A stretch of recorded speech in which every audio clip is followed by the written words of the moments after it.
Menjelang waktu berbuka puasa, pengurus Masjid Agung Al-A'raf Rangkas Bitung Kabupaten Lebak, Banten mempersiapkan meriam yang akan digunakan sebagai tanda berbuka puasa. Persiapan dilakukan mulai dari memasukkan karbit ke dalam meriam dan pemberian air. Setelah waktu berbuka puasa tiba, petugas selalu menyalakan dua meriam berbarengan dengan suara azan dan sirine.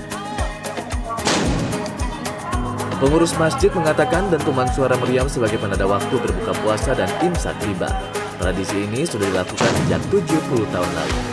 Ya, tradisi turun-temurun di Masjid Agung Al-A'raf sudah sejak 70-an. Sementara jemaah mengaku suasana berbuka puasa di Masjid Agung Al-A'raf cukup unik karena adanya suara meriam yang dibunyikan oleh petugas masjid.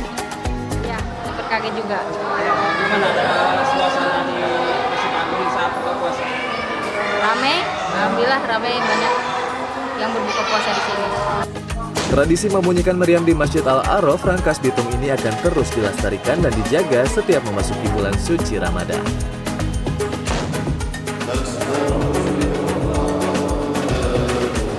Ribuan jemaah Masjid di Pesantren Darul Ihsan, Desa Pawoh, Kabupaten Aceh Selatan Aceh Minggu sore melantunkan zikir dan doa. Ibadah ini merupakan ibadah suluk atau menempuh jalan spiritual untuk bertobat dan bertafakur serta mendekatkan diri dan memohon ampunan kepada Sang Pencipta. Dalam menjalani ibadah suluk, para jemaah diwajibkan menutup kepala menggunakan kain sorban ataupun selendang. Tujuannya agar jemaah tetap fokus dan khusyuk.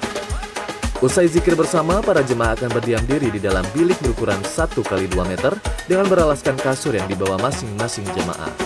Ibadah suluk yang sudah berlangsung turun-temurun ini dilakukan selama 10 hingga 30 hari hingga 1 Syawal. Ibadah suluk dilaksanakan di sejumlah pesantren yang mengikuti tarekat Naqsyabandiyah. Selama menjalani ibadah suluk, jemaah tidak dibolehkan mengonsumsi makanan yang mengandung darah seperti ikan, telur, dan daging, termasuk juga makanan yang mengandung penyedap rasa. Pendiri Pondok Pesantren Darul Ihsan, Amron Wali Al-Khalidi mengatakan, ibadah suluk dilakukan 3 kali dalam setahun saat bulan Ramadan, Maulid, serta Hari Raya Idul Adha. Kita dapat menjaga mata, jangan melihat yang tidak perlu, apalagi melihat yang haram. Maka kita tutup mata supaya hati kita hidup. Kalau buka mata, hati kita tertidur. Kalau kita picingkan mata, hati kita jaga.